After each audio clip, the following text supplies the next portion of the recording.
बिस्मिल्लाहिर्रहमानिर्रहीम अल्लाहुम्मा सल्ली अला मुहम्मदिन व अला आलि मुहम्मदिन व बारिक वसल्लम। अस्सलाम वालेकुम। प्रोग्राम आओ बात करें के साथ मैं हूं अली अब्बास। आज का हमारा मौजू है लोनलीनेस, तन्हाई। इसकी क्या वजूहात हैं, जबकि पाकिस्तान में भी और पाकिस्तान से बाहर भी इस वक्त पाकिस्तान में 100 बड़े चैनल्स हैं, हज़ारों वेबसाइट्स हैं, यूट्यूब है, फेसबुक है, लेकिन फिर भी लोग लोनलीनेस के शिकार क्यों हैं? इसकी वजह से डिप्रेशन भी हो रहा है, फ्रस्ट्रेशन भी है। इस मौजू पे हम डिटेल से बात करते हैं। हमेशा की तरह हमारे साथ मौजूद हैं बहुत ही काबिल एहतराम सरफराज शाह साहब। अस्सलाम वालेकुम शाह साहब। वालेकुम अस्सलाम। शाह साहब, बड़ा अजीब सा एक सिनेरियो है कि बहुत सारे बच्चे भी और बड़े भी ये कहते हुए नज़र आ रहे हैं कि मैं बोर हो रहा हूँ, जबकि हमारी ज़िंदगी में कभी भी मैंने ये नहीं सोचा था, ना सुना था बचपन में कि मैं बोर हो रहा हूँ। इस वक्त यूट्यूब पे इतने ज़्यादा टीवी चैनल्स हैं, इतनी मूवीज़ हैं, नेटफ्लिक्स ओनली उस पर तकरीबन 5000 के करीब मूवीज़ हैं, और फिर भी तन्हाई है, फिर भी लोग तन्हाई का शिकार हो रहे हैं। यूके में इस वक्त तकरीबन 11.1 मिलियन जो पीपल हैं वो लोनलीनेस के शिकार है। उनको मिनिस्ट्री ऑफ लोनलीनेस बनानी पड़ गई। तो ये जो ज़माना है ये किस तरफ जा रहा है? बिस्मिल्लाहिर्रहमानिर्रहीम।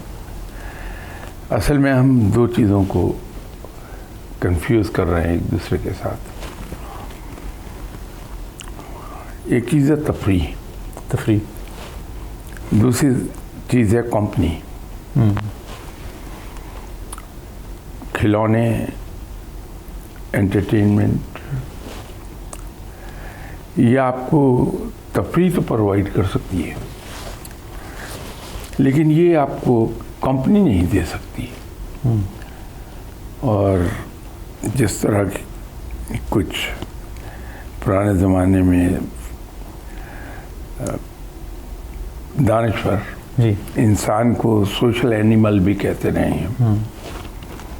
इंसान की फितरत में ये ज़रूरत मौजूद है कि उसे कंपनी चाहिए। ओके। अब आदमी की उम्र के मुख्तलिफ स्टेजेस से गुज़रता है, जब अब बचपन में उसे अपने माँ बाप की कंपनी चाहिए, बहन भाइयों की कंपनी चाहिए। जब उससे बड़ा हो जाता है तो फिर माँ बाप बहन भाइयों के साथ साथ उसे बाहर दोस्तों की कंपनी भी चाहिए। जब और बड़ा हो जाता है तो फिर उसे एक रफ़ीक़ ज़िंदगी की ज़रूरत चाहिए। रफ़ीक़ ज़िंदगी बड़ा प्रॉपर लफ्ज़ है, किसी ने जो इसे राइज किया था बड़ा सही राइज किया था कि उसे रफ़ाक़त चाहिए है ज़िंदगी में जी।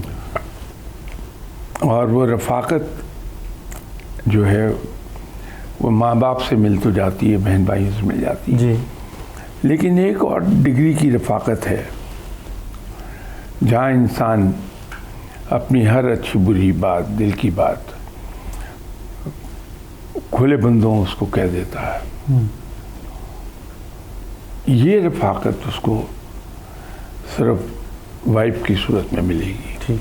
ये इस तरह की जो रफ़ाक़तें हैं जी। ये तन्हाई का मदावा हैं। अच्छा।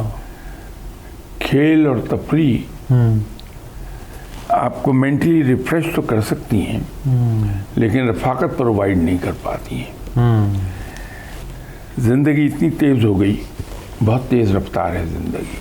हम में से हर आदमी अपनी अपनी जगह पे मसरूफ़ हो गया। हमारे पास दूसरों को कंपनी देने का टाइम नहीं है। जो रही सही कसर थी वो मोबाइल ने पूरी कर दी। उससे पहले टेलीविज़न हमारा वक्त का एक बड़ा हिस्सा ले गया था कि हम उसी में डूबे रहते थे। अब मोबाइल में डूबे रहते हैं। तो हम में से किसी के पास दूसरे को टाइम देने के लिए टाइम नहीं रह गया। सही। हर आदमी अपनी अपनी जगह एक वाटर टाइट कंपार्टमेंट में बंद होकर बैठ गया है। तो यूं तन्हाई का एहसास बढ़ गया। कुछ यूं भी हुआ कि हमारे यहाँ हमें जब एक्सेस मिली है बाहर की दुनिया को इंटरनेट के ज़रिए, टीवी के ज़रिए, कुछ थोड़ा सा हम पढ़ लिख के तो कुछ चीज़ों के अल्फाज हमें असबर हो गए और मुझे एहसास है कि इस पर आपके व्यूअर्स की एक बड़ी तादाद बिगड़ेगी मेरे साथ कि हम दो लफ्ज़ हमें रटे गए हैं, एक डिप्रेशन और एक एंग्जाइटी। आप जिससे मिलिए थोड़ी देर में वो आपसे कहा गया कि मैं तो डिप्रेस्ड हूँ आजकल, हाँ जी, मुझे एंग्जाइटी हो रही है। दर हकीकत वो डिप्रेशन और एंग्जाइटी नहीं होती है जी, वो भूख होती है एक साथी की, ओके, जो मुझसे सुन ले, या आसान लफ्ज़ों में यूँ कहिए कि हम में से हर आदमी को एक भूख है, ठीक, और भूख इस बात की है कि कैथारसिस के लिए कोई मुझे मिल जाए। ओके, जो कुछ मेरे अंदर गुबार भरा हुआ है मैं उसको वेंट आउट कर दूँ, ठीक, मैं स्टीम ऑफ होना चाहता हूँ। जब कोई नहीं मुझे मिलता तो उससे जो मेरे ऊपर ज़हनी असरात मरतब होते हैं, मुझे सबसे आसान लफ्ज़ जो रटा हुआ है वो डिप्रेशन का है, एंग्जाइटी का है, ठीक, तो मैं उसको डिप्रेशन या एंग्जाइटी का नाम दे दूँगा। नतीजा होगा कि कुछ अरसे के बाद मैं ट्रैंक्विलाइजर्स और सेडेटिव्स के ऊपर शिफ्ट हो जाऊँगा, जी जी, नींद की गोलियाँ खाने लगूँगा। हालांकि मेरी शख्सियत के लिए ये तीनों टाइप की ही चीज़ें, नींद की गोली हो, ट्रैंक्विलाइज़र हो, सेडेटिव्स हो, ये जहर है। मैं अपना यूजुअल सेल्फ लूज़ कर दूँगा, ठीक, क्योंकि ये दवाइयाँ सिर्फ एक काम करेंगी, मेरे जहन को सुला देंगी। जी जी, तो मेरी शख्सियत क्या है? देखने के लिए लोगों को मेरी शक्ल व सूरत है, मेरी फिज़िकल एग्जिस्टेंस है, लेकिन जो मेरी शख्सियत दूसरे पर असर डाल रही है वो मेरी सोच है, मेरा दिमाग है, मेरी सलाहियतें हैं। जब वो सो गया तो मेरी सलाहियतें भी सो गई उसके साथ ही। मेरे जो थॉट प्रोसेस है वो स्लो डाउन हो गया, सही, तो मेरी शख्सियत खो जाएगी उसमें। तो इसलिए इनसे दूर रहना बेहतर है। मैंने इसलिए इसे जहर कहा कि मेरी शख्सियत के लिए ये जहर का काम करेगी। शाह साहब और भी तन्हाई का इलाज सिर्फ एक है, जी जी, कि जो ही मैं फील करूं कि मेरे अंदर एंग्जाइटी पैदा हो रही जी है जी, या उर्फ़ आम में मैं डिप्रेस फील कर रहा हूं, जी, तो मैं अपनी फैमिली में जाके बैठ जाऊं ओके, और उनके साथ गपशप मारूं। बेहतरीन ट्रैंक्विलाइज़र है ये, कि जब मैं अपने करीबी लोगों में बैठूंगा, बहन भाई हैं, बीवी बच्चे हैं, इनके दरमियान बैठ के पूरी तरह पार्टिसिपेट करूंगा, जी, उनकी ज़िंदगी में दिलचस्पी लेने लगूंगा, तो मैं खुद ठीक हो जाऊंगा। अच्छा शाह साहब, इसमें और भी 3-4 वर्ड्स हमारे माशरे में नए ऐड हुए हैं, जिसमें हम स्ट्रेस सुनते हैं, जिसमें हम फ्रस्ट्रेशन सुनते हैं, जिसमें जैसे आपने अर्ज़ किया एंग्जाइटी है, डिप्रेशन है और फियर है। थोड़ा सा मैं ये चाहता हूँ कि ये थोड़ा सा ऑडियंस को ये भी पता चले कि ये एंग्जाइटी और स्ट्रेस में और डिप्रेशन में और फ्रस्ट्रेशन में, इसमें फ़र्क क्या है इन सारे इमोशंस में? मैंने साइकोलॉजी तो नहीं पढ़ी कभी, ना साइकेट्री पढ़ी, मैं तो बिजनेस एडमिनिस्ट्रेशन का आदमी हूँ, लेकिन जो इनके बारे में मैं समझ सका हूँ वो ये है कि जब हम लो फील करते हैं जी, तो हम उसे डिप्रेशन का नाम ले देते हैं। जी, जब मैं दूसरों के लिए यूज़फुल नहीं होता, दूसरों को अकोमोडेट नहीं करता, दूसरों को खुशी नहीं देता, सबसे बड़ी बात, जी, तो नतीजा ये होगा कि मेरे अंदर एक बेचैनी पैदा होगी। मैं उस बेचैनी को एंग्जाइटी का नाम दे दूंगा। जी, ठीक, जब मैं लोगों के लिए फ्रेंडली नहीं हूँ, लोगों को ईंट का जवाब पत्थर से दूंगा,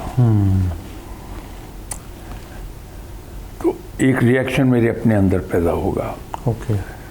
और मुझे एक नामालूम सा खौफ रहने लगेगा। मैं अपने ऊपर बहुत सी चीज़ें लाद लूँगा खुद। तो जब मैं उन चीज़ों के बोझ के नीचे क्रिपल होने लगूँगा तो मैं आपसे ये कहने लगूँगा कि मेरे ऊपर स्ट्रेस बहुत हो गया। जी। हालांकि उनमें से 90% चीज़ें वो हैं जिनको जो अंग्रेज़ी में कहते हैं कि इधर I can laugh them out और I can take them in stride, लेकिन मैं उनको अपने सर पे सवार करके बैठाऊंगा तो उससे मेरे नर्व्स पर प्रेशर बिल्डअप होता है और मैं यूं कहने लगूंगा कि ये स्ट्रेस हो गया। ठीक। अब ये देखिए कि ज़िंदगी में आपको भी मैंने करिया नगर नगर घूमते देखा है, फ़कीरों की तलाश में, दरवेशों की तलाश। कभी हम इस पे तो गौर कर लें कि जो फ़कीर लोग हैं जी, दरवेश लोग हैं, इनके पास न पहनने को मुकम्मल लिबास होता है जी, फटा पुराना लिबास पहना हुआ है जो जिस्म की तराश खराश के मुताबिक या छोटा होगा या बड़ा होगा। जी, रहने को पूरी छत नहीं है, खाने के लिए पूरी रोटी नहीं है जिससे भूख मिट जाए, जी, जेब खाली, लेकिन वो हर वक्त बड़े खुश नजर आएंगे, हंसते नजर आएंगे, बिल्कुल सही। मुस्कुराते नजर आएंगे। क्या वजह है कि ज़रूरियात ज़िंदगी उनके पास पूरी नहीं है। नहीं, हाँ। आज उन्हें खाने को मिल गया है तो ये मालूम नहीं कि अगला खाना कब नसीब होगा, लेकिन फिर भी वो खुश हैं, हंसते खेलते फिरते हैं। उन्हें कभी आप गमगीन नहीं देखेंगे, अफसुर्दा नहीं देखेंगे। सही फरमाया आपने। उसकी बुनियादी वजह सिर्फ एक है कि वो लोगों को खुशियाँ देते हैं। तो अगर कोई मुझसे पूछे कि सच्ची खुशी हासिल करने का आसान ज़रिया क्या है, जी, जी, तो मैं तो ये कहूँगा दूसरों को खुश रखिए। आप दूसरे को तोहफे ताहिफ, कीमती तोहफे ताहिफ दे के खुश नहीं रख सकते, क्योंकि आप उसकी लॉयल्टी, उसकी खुशी को बाय करना चाह रहे हैं। आप बाय नहीं कर सकेंगे। लेकिन किसी को अहमियत दे दीजिए, दूसरों को इज्जत दे दीजिए और उसको ये एहसास दिलाइए कि मैं आपसे हकीर आदमी हूँ, आपसे छोटा हूँ, आप बड़े हैं। सही। या आप उसको खुशी बांट रहे हैं। और इसमें इन्वेस्टमेंट भी कोई नहीं हो रही, आपका कोई पैसा भी नहीं लग रहा, कुछ रिसोर्सेज भी यूज़ नहीं हो रहे। एक हमारे यहाँ जो बहुत बड़ी प्रॉब्लम आती है, मुझे आपसे गिला रहेगा कि जो अली अब्बास साहब ने तो मेरी बेइज्जती कर दी, अली अब्बास साहब ने मुझे ये कह दिया, अली अब्बास साहब ने मुझे यूँ गाली दे दी। जी। ये शिकवे बहुत होते हैं। कभी हम इसको इस तरह सोच लें कि अभी हम जितने लोग यहाँ बैठे हैं, बाहर से कोई आदमी अभी आए और आके मुझे बेमहाबा जी, बड़ी बड़ी गालियाँ देने लगे और मैं चुप मुस्कुराता रहूँ, जी, तो वो 5-10 मिनट मुझे गालियाँ दे के गुस्से में निकल जाए। जी। अब मैं अगर यहाँ बैठे हुए सब लोगों से एक बात पूछूं कि ये बताइए कि आप दिल में बुरा किसे कहेंगे, मुझे या उस आदमी को जो गालियाँ दे के गया? डेफिनेटली जो गालियाँ दे के गया है ना? जी। तो बेइज्जती किसकी हुई, उसकी या मेरी? उसी की हुई। लेकिन फिर मैं ये गिला क्यों करूं कि मेरी बेइज्जती कर गया? बिल्कुल सही बात, ज़बरदस्त। ये सोच की बात है ना। अशफाक साहब ने एक बार एक किस्सा सुनाया, जी, अल्लाह उनकी मग़फ़िरत फरमाए, अल्लाह जवारे रहमत में जगह दे, बड़े भले आदमी थे। कि वो अपने मुर्शिद के पास बैठे थे, बाबा नूर वाले, बाबा नूर वाले, जी, फजल शाह साहब। वहाँ और लोग भी बैठे थे, मुन्नू भाई, हनीफ रामे और इस तरह। जी। तो एक नौजवान आया और आके बहुत ही बदतमीजी से बाबा नूर वाले से मुखातिब हुआ। जी। तो जब वो बदतमीजी करके चला गया जी। तो मुन्नू भाई ज़रा जोशीले थे, तो उन्होंने कहा जी उस नौजवान के बारे में जो भी कहना था, ज़ाहिर है कि ज़्यादा प्लेजेंट अल्फाज नहीं थे। जी। तो बाबा नूर वाले ने क्या जवाब दिया, कहने लगे पंजाबी में कि बेटा इतने लोग आते हैं मेरी तारीफ करते हैं, आपको उन पर तो कभी गुस्सा नहीं आया? एक आया उसने मुझे बुरा भला कह दिया तो आपको गुस्सा आ गया। अब बताइए क्या पॉजिटिव अप्रोच है। वाह, बिल्कुल। तो अगर हम चीज़ों को इस एंगल से देखना शुरू कर दें तो हमारी ज़िंदगी से ये स्ट्रेस और एंजाइटी ये सब निकल जाएगी। आप चूँकि बड़े इंटरेस्टेड होते हैं मैनेजमेंट की गुफ्तगू में, कभी एक स्टडी कैरी आउट कीजिए जी, बहुत एंजॉय करेंगे। जब आदमी नया नया अफसर बनता है तो उसको बड़ा तौबा आता है अगर कोई उसे सलाम ना करे। जी जी। फिर उससे बड़ा हो जाता है वो अफसर, तो सबॉर्डिनेट अगर कोई ज़रा सा ऊंची आवाज़ में बात करे तो तौबा आ जाएगा उसे। यही आदमी जो आज छोटी छोटी बातों को पकड़ के गुस्से में आता है और दूसरे सबॉर्डिनेट को सज़ा देने पे तुल जाता है, इसी को 35 साल की सर्विस के बाद देखिए जब वो बहुत बड़ा सीनियर अफसर बना है जी, टॉप पे बैठा है, जी जी, उसका जो सबॉर्डिनेट ऑफिसर है वो उसके साथ किसी को बदतमीजी कर देता है तो उसको भी बड़े पोलाइटली वो कहता है कि अच्छा अभी आप अपनी सीट पे जाके बैठिए, हम इस मौजू पे थोड़ी देर के बाद बात करेंगे। उसको कुछ नहीं कहता है, बल्कि उसके किसी कोलीग को बुला के कहता है कि इसको क्या हुआ है, ज़रा चेक करो, गुस्से में है, घर में कोई परेशानी तो नहीं है, किसी मुश्किल में तो नहीं है, तो वो मुझे बताओ अगर हम इसके लिए कुछ कर सकें। अब आप देखिए एटीट्यूड कैसे बदला कि जब यही आदमी जूनियर ऑफिसर था तो सलाम न करने को बर्दाश्त नहीं कर पाता था। जी जी।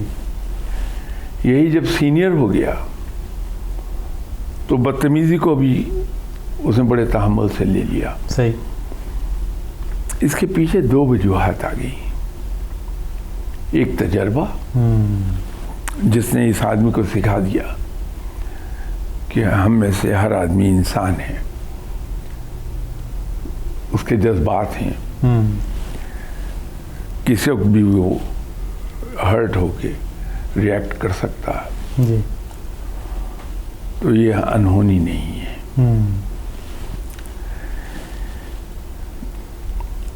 दूसरी चीज़ ये आई कि इसको ये एहसास हो गया I am the big boss and I have all the authority. उसको अपने बड़े होने का एक एहसास आ गया है। इसीलिए बहुत पढ़े लिखे लोगों को जी आप देखेंगे बड़े तहम्मुल मिजाज होते हैं। जी जी। दूसरे के रूड होने के जवाब में भी सिर्फ मुस्कुराते हैं, इसलिए कि उनको अपने मकाम का एहसास हो गया कि मैं बड़ा हूँ। फैमिली का सरबराह होता है, बड़ा होता है, उसके सामने कोई छोटा गुस्ताखी भी करे, कुछ करे तो उसको प्यार से समझा देगा, रिएक्ट नहीं करेगा। इसलिए कि उसको अपनी बुजुर्गी का एहसास हो गया। सही। कि मैं इस बरादरी का चौधरी हूँ, मैं बड़ा हूँ। वो रिएक्ट करेगा लेकिन किसी बहुत बड़ी बात पर। बड़ी बात। ठीक। शाह साहब, आपने मोबाइल का जिक्र किया, ये बड़ा इंपॉर्टेंट है आजकल, क्योंकि एंजाइटी और स्ट्रेस जो है वो स्क्रीन की वजह से हो रहा है, आंखें भी ख़राब हो रही हैं और जो आपकी बैक है, स्पाइनल कॉर्ड है, उसके भी मसाइल आ रहे हैं। आप खुद मोबाइल कितना यूज़ करते हैं? बहुत ही कम। आप इतने अरसे से मुझे मिलते रहे हैं। जी जी।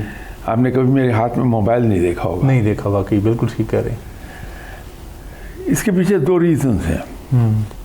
एक तो उस मोबाइल की असल इस्तेमाल मुझे मालूम है, ठीक, कि वो सिर्फ इमरजेंसीज़ के लिए है, रूटीन के लिए नहीं है। दूसरा, मुझे एक साहब ने एक अल्फाज की चपत मार के एक तरीका सिखाया था। जी जी। कि उन्होंने मुझे तो नहीं बराह रास्त कहा, लेकिन आई कुड मेक आउट कि ये मुझे सुनाया जा रहा है। किसी और से उन्होंने कहा, भाई घर जाके देख लीजिएगा, यहाँ तो हम सब एक दूसरे से मिलने के लिए बैठे हैं।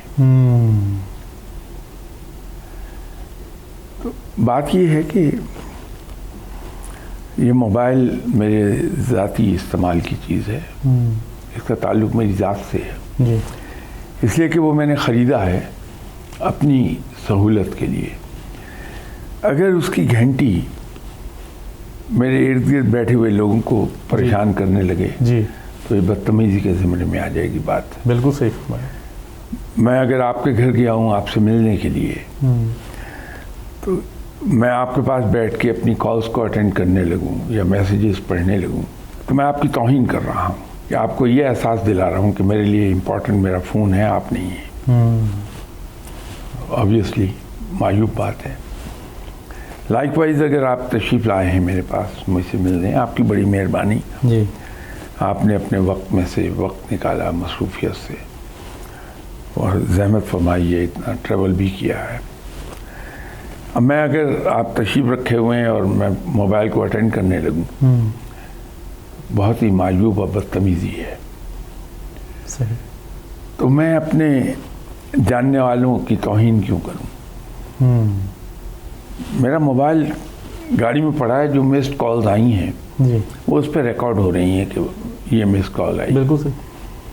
मैं गाड़ी में जाके बैठूंगा, ऑन वे मैं तमाम कॉल्स को रिटर्न कर दूंगा, पता चल जाएगा किसी ने कॉल क्यों किया था। मैसेजेस हैं वो स्टोर हो गए हैं, जब मैं तन्हा हूँगा उनका जवाब दे दूंगा। जी, तो मैं अपने मिलने वालों को की तौहीन क्यों करूं?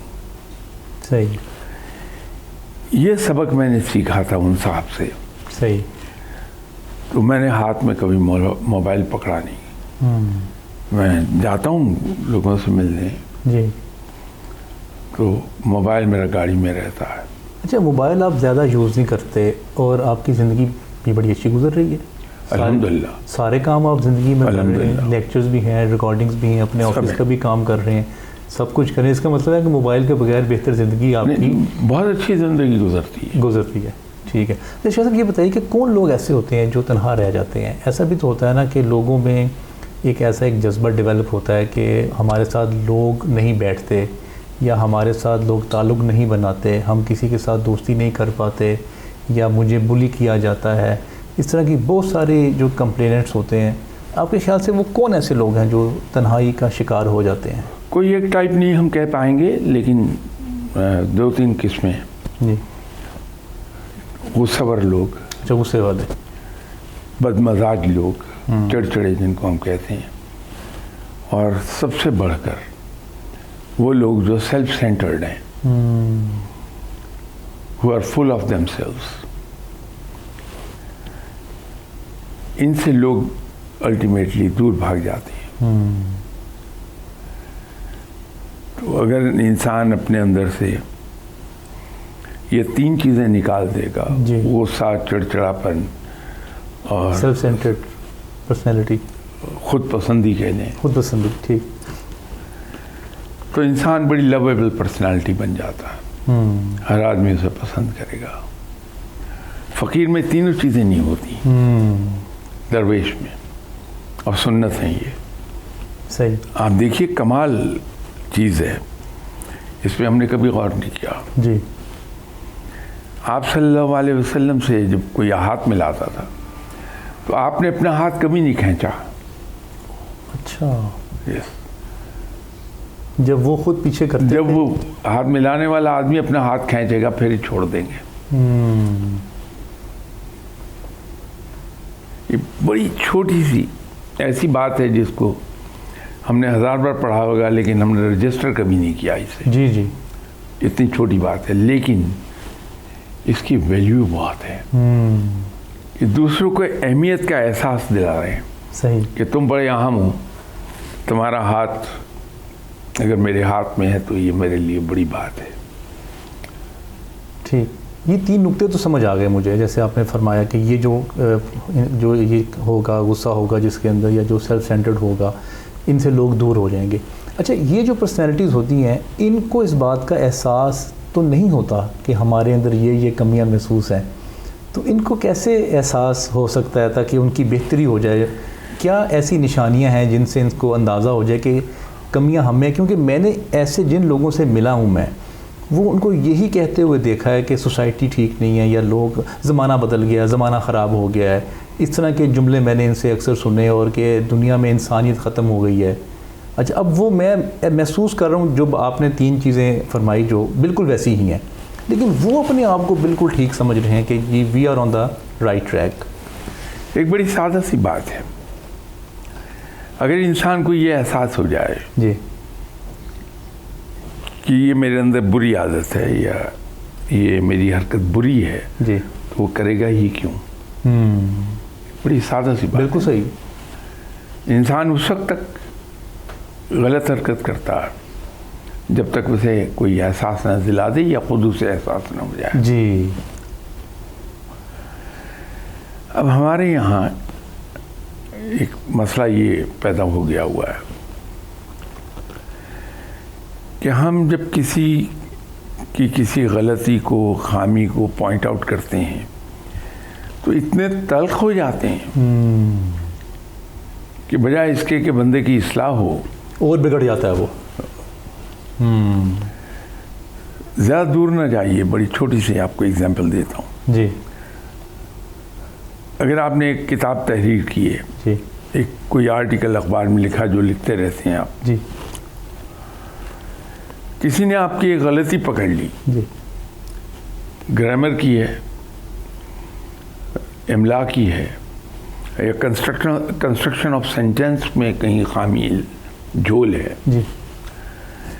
वो इतना सख्त लेटर आपको लिखेगा गोया आपने कोई इतना बड़ा जुर्म कर दिया है जिसकी सज़ा फांसी से कम नहीं हो सकती। सही।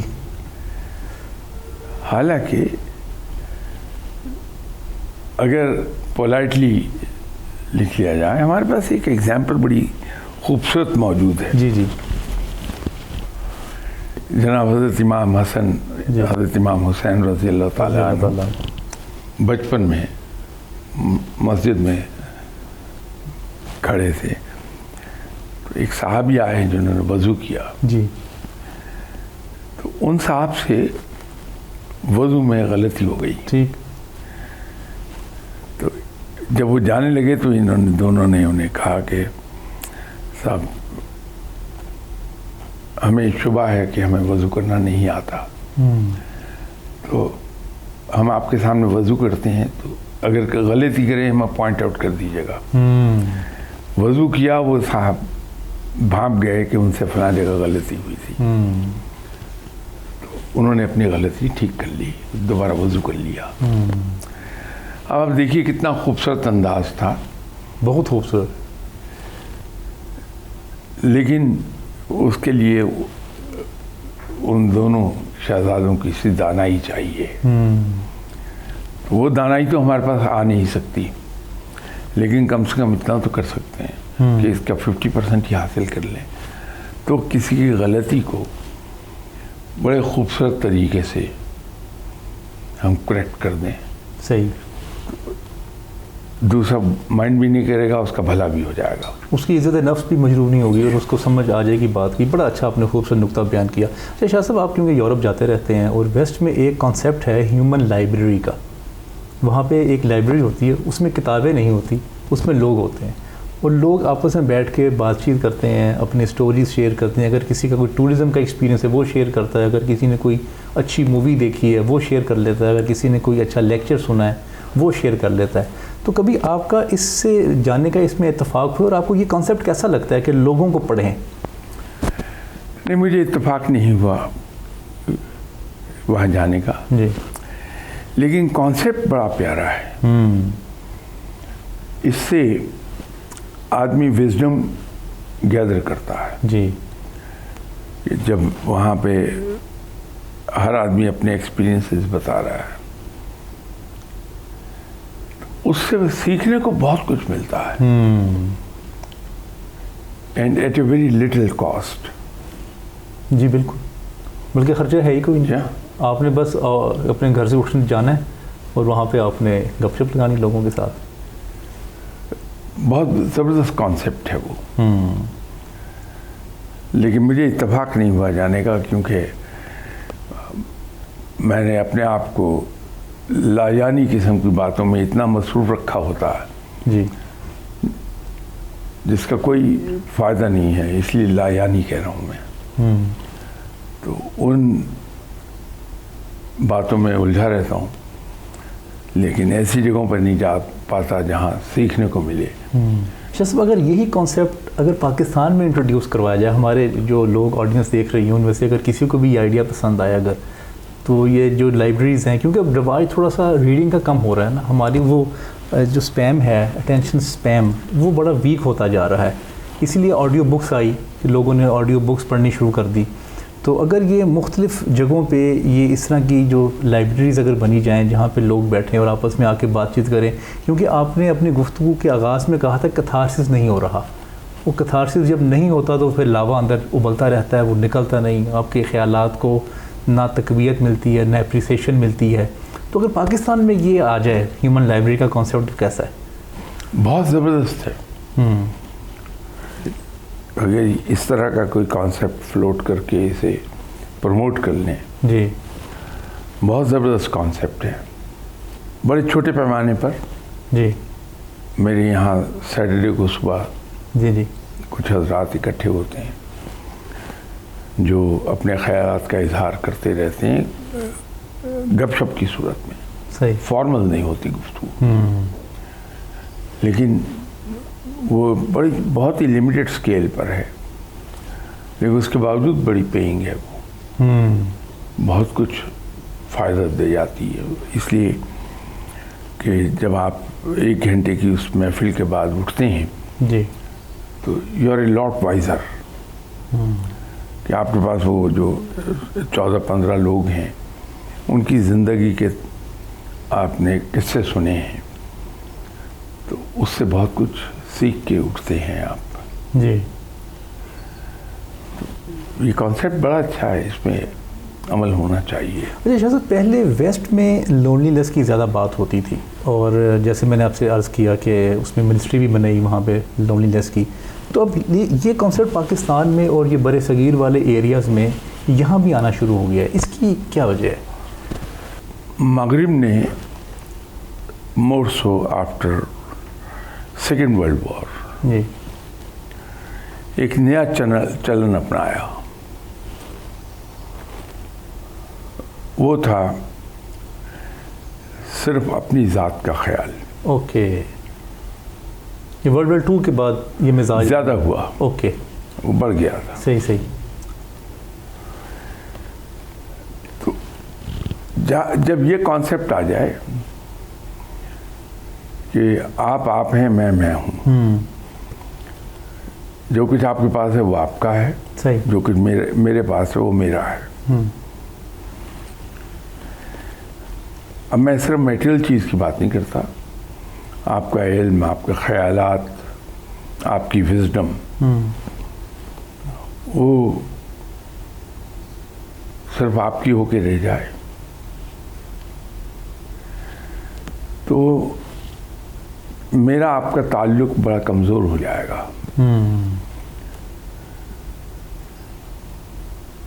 फिर ज़िंदगी की रफ्तार बहुत तेज़ हो गई, मादी ज़रूरियात बढ़ गई। जी जी, मैं अपनी ज़िंदगी की ज़रूरियात अर्न करने में इतना महव हो गया जी कि मेरे पास वक्त नहीं है। सही।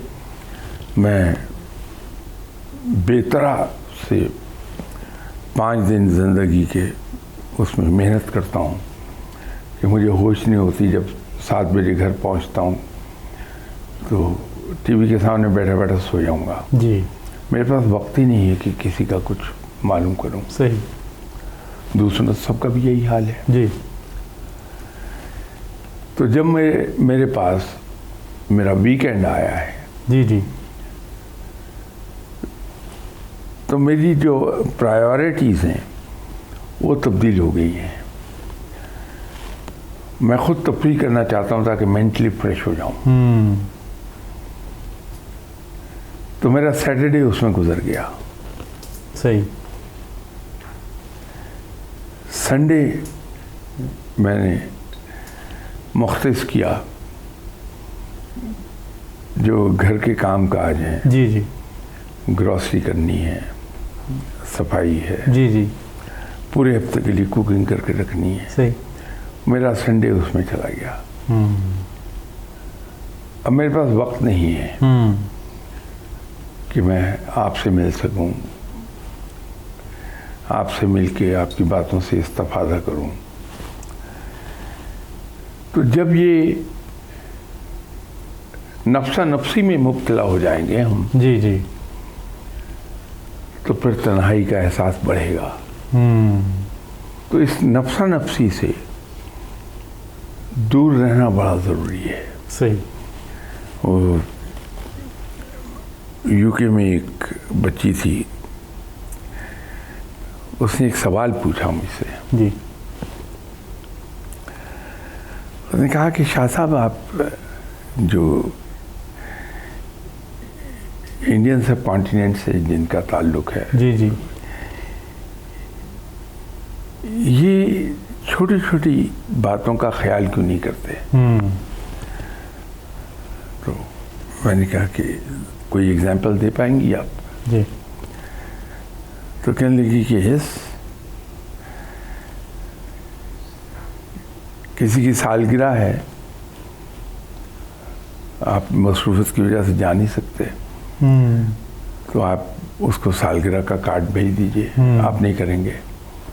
कोई बीमार हो गया है तो गेट वेल सून का कार्ड नहीं भेजेंगे। जी। थैंक यू का कार्ड कभी नहीं आप भेजेंगे। तो मैंने कहा बेटी आप बात तो दुरुस्त कह रही हैं, इसमें शक नहीं है कोई। जी जी हम ऐसे ही हैं।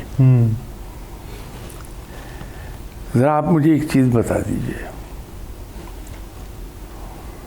आपकी बड़ी सिस्टर एक ऑर्गेनाइजेशन में काम करती हैं, इंसान है, उनसे कोताही हो गई, उन्होंने उस इंस्टीट्यूशन का कुछ पैसा अपने ज़ाती इस्तेमाल में वो ले आई जी जो लेटर ऑन पकड़ा गया। Now she is given 2 options कि वो जो लॉस है जो आपने पैसा इस्तेमाल कर लिया, इधर you make good of it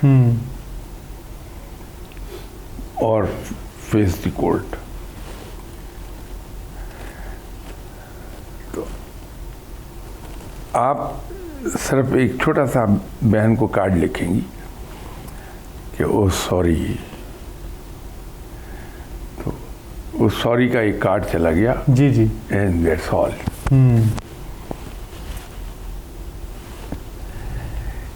किसी